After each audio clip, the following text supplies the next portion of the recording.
पानी पर्नु डरै भइन्छ यता देखाउ मा हेलो गाह्रो भइगयो एउटा सम्म चाहियो गाह्रो भन्दा र के छ ओए सही गराउ न आज यस्तै छ र यस्तै छैन हिँड्न गाह्रो भइगयो प्लेन बलै घरमा पार गरेर यार अब क्या प्लेन लिएर अब हुँदैछ कारमा बलै वहाँ फालिदिने क्या बाटामा बाटो बनाउँदैछ ओए फाइनली हामी आइसकेका छौँ अब सायद यहाँबाट कति बाटो सुरु हुन्छ होला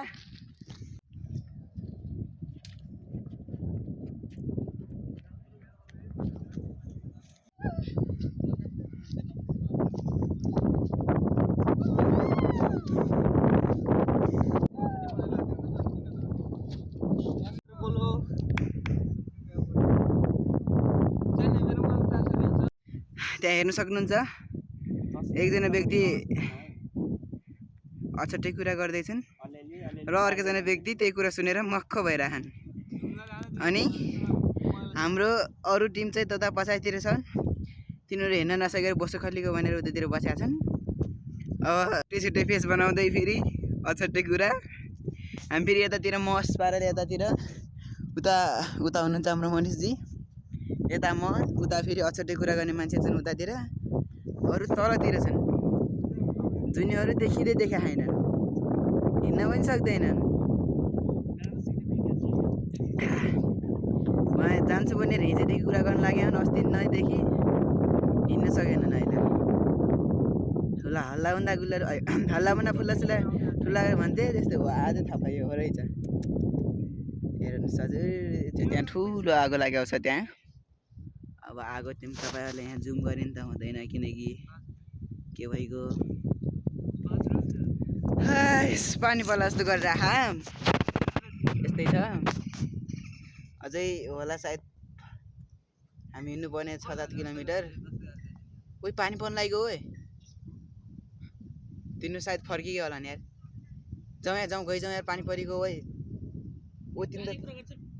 यहाँ ओतिने छाता ल्याएको छौ तिमीले छाता ल्याएको छौ छैन कसरी अडिने त हामी अब तिन टोकटाकी गरौँ चाहिँ तलतिरै बिसाइगयो होइन ट्याण्यो हेर्नुहोस् हजुर जङ्गलमा आएर यस्तो चल्छ यतातिर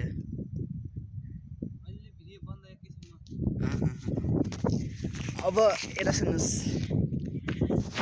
भइहाले गर्छन् हामी नभए यतिको सिग्नल यसो हिँड्ने यताउता डुल्ने